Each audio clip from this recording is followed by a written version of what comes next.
روزنامہ جسارت کے سبب یہ ممکن ہو سکا کہ میں ایک کم علم سندھ کے ایک دور افتادہ مقام سے اٹھ کر کراچی کی رنگینیوں میں کھونے کے بجائے اطہر ہاشمی صاحب اور ان جیسے بے شمار لوگوں کو پا گیا۔ ہاشمی کوئی خفیہ آدمی نہیں تھے کہ ان کے بارے میں کسی کو کچھ نہ پتا ہو، بلکہ وصال کے بعد تو بہت ساری باتیں بہت سارے لوگوں کو پتہ ہو گئی، جنہیں پتہ ہونا چاہیے تھا انہیں بھی پتہ ہو گئی اور جنہیں نہیں پتہ ہونا چاہیے تھا انہیں بھی پتہ ہو گئی۔ میں اپنے چند جو تجربات ہیں لا کے اپنا کام کرتے رہے اور بہت ہی ان کی بات سنتے رہتے تھے، وہ کام کرتے رہتے تھے۔ تو اتفاق یہ ہوا کہ روزانہ ایک صاحب گاڑی دینا اپنا اور وہ فون میں نے اٹھا لیا، تو جیسے ہی وقفہ کیا میں نے شروع کر دیا اور ہمیں نہیں معلوم تھا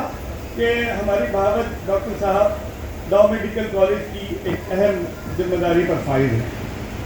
تو میرے ذمے جو ذمہ داری تھی، میں نے ایک خبر لکھی اور وہ خبر لا کے اپنے مدیر کو دی،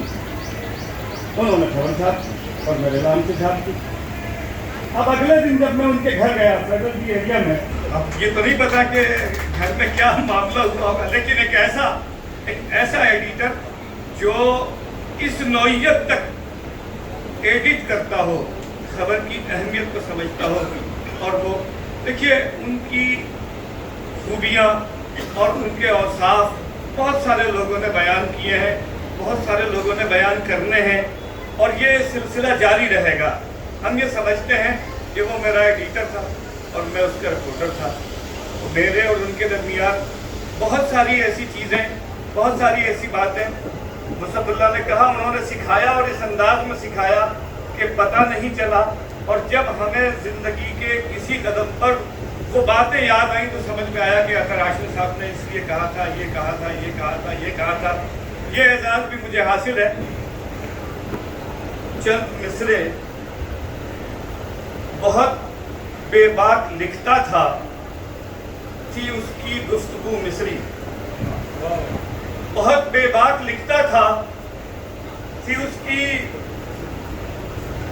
گفتگو مصری، صحافت بال کھولے ہے قلم کی زلف ہے بکھری۔ بہت بے باک لکھتا تھا، تھی اس کی گفتگو مصری، صحافت بال کھولے ہے قلم کی زلف ہے بکھری۔ وہ اطہر ہاشمی یعنی کہ اسم بامسمہ ہی، وہ اطہر ہاشمی یعنی کہ اسم بامسمہ ہی قلم کاروں سے کہتا تھا خبر لیجئے زباں بگڑی۔ بہت شاباش۔